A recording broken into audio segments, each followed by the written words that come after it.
പ്രിയ പ്രേക്ഷകർക്ക് സീരിയൽ ന്യൂസിലേക്ക് സ്വാഗതം. കൂടുതൽ സീരിയൽ ന്യൂസുകൾ അതിവേഗം ലഭിക്കുന്നതിന് ഈ ചാനൽ സബ്സ്ക്രൈബ് ചെയ്യുക. ബെൽ ഐക്കൺ മറക്കാതെ ക്ലിക്ക് ചെയ്യുക. വീഡിയോ ഇഷ്ടമായി എങ്കിൽ ലൈക്ക് ചെയ്യാൻ മറക്കരുത്. കാര്യങ്ങൾ കൈവിട്ടു പോവുകയാണ് ഇപ്പോൾ.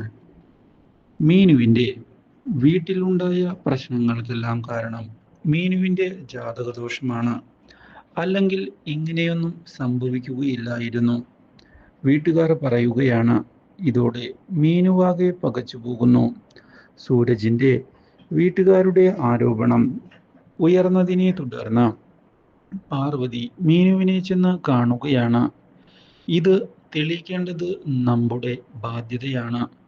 മീനു, നീ ഒരിക്കലും പിറകോട്ട് പോകരുത് എന്നാണ് അമ്മയ്ക്ക് പറയാനുള്ളത്.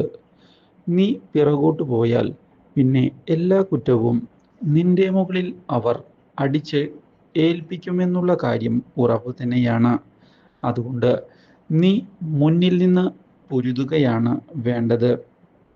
നീ വിവാഹത്തിന് സമ്മതിക്കണം മോളെ. ഇല്ല, ഞാൻ എങ്ങനെയാണ് അമ്മേ നിങ്ങളെല്ലാവരും നിർബന്ധിച്ചതിനെ തുടർന്ന് വിവാഹത്തിന് സമ്മതിക്കുക? എൻ്റെ മനസ്സിലെ ആഗ്രഹങ്ങൾ അതൊക്കെയോ? എനിക്കിപ്പോൾ ഒരു വിവാഹം പറ്റില്ല. ഒരുപാട് ആഗ്രഹങ്ങൾ എൻ്റെ മനസ്സിലുണ്ട്. മീനു, നീ വാശി പിടിക്കരുത്. വിവാഹം കഴിഞ്ഞാലും നിനക്ക് നിന്റെ ആഗ്രഹങ്ങളുടെ പിറകെ പോകാമല്ലോ. സൂരജിനെ നിനക്ക് അറിയാവുന്നതല്ലേ. അവൻ ഇതിനൊന്നും എതിര് നിൽക്കുമെന്ന് എനിക്ക് തോന്നുന്നില്ല. അതുകൊണ്ട് തന്നെ ധൈര്യമായി നീ ഇരിക്കെ. കാര്യങ്ങൾ മുന്നിലേക്ക് കൊണ്ടുപോകാൻ നമുക്ക്. ഇല്ല അമ്മേ, അതൊന്നും പറ്റില്ല എന്ന് പറഞ്ഞ് മീനു ഒഴിഞ്ഞു മാറുകയാണ്. പക്ഷേ ഇതിനിടയിൽ പ്രഷർ കൂടി വരികയാണ്. ഇപ്പോൾ മീനുവിൻ്റെ മുകളിൽ മീനു അവൾ നല്ലതല്ല എന്ന് വ്യക്തമാക്കുന്ന അവർ ജാതകദോഷം മൂലം വീട് തന്നെ മുടിയുമെന്ന് ആരോപിക്കുകയും ചെയ്തതിനെ തുടർന്ന് മീനു പ്രതിസന്ധിയിലായി മാറിയിരിക്കുകയാണ്.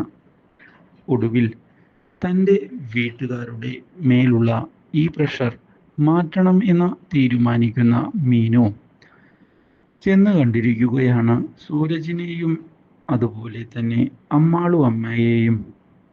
ഞാൻ വിവാഹത്തിന് തയ്യാറാണ്. നിങ്ങൾ തീയതി കുറിച്ചോളൂ. എന്തിനും ഏതിനും ഞാൻ കൂടെയുണ്ടാകും. ഇത് എൻ്റെ ഫൈനൽ ഡിസിഷനാണ്. എൻ്റെ തീരുമാനത്തിൽ നിന്ന് ഇനി ഞാൻ പിറകിലേക്ക് പോവുകയില്ല. ഈ കാര്യം കേട്ടതിനെ തുടർന്ന് വളരെയധികം സന്തോഷം ഉണ്ടായിരിക്കുകയാണ് ഇപ്പോൾ അമ്മാളു അമ്മയ്ക്ക്. ഇതോടെ വിവാഹത്തിൻ്റെ കാര്യങ്ങൾ മുന്നിലേക്ക് പോകുന്നു. ഈ കാര്യം അറിയുന്നത് സുമതിക്കും അതുപോലെ തന്നെ ചിന്താമണിക്കും തിരിച്ചടി ആയി മാറുന്നു. Do like, share and subscribe.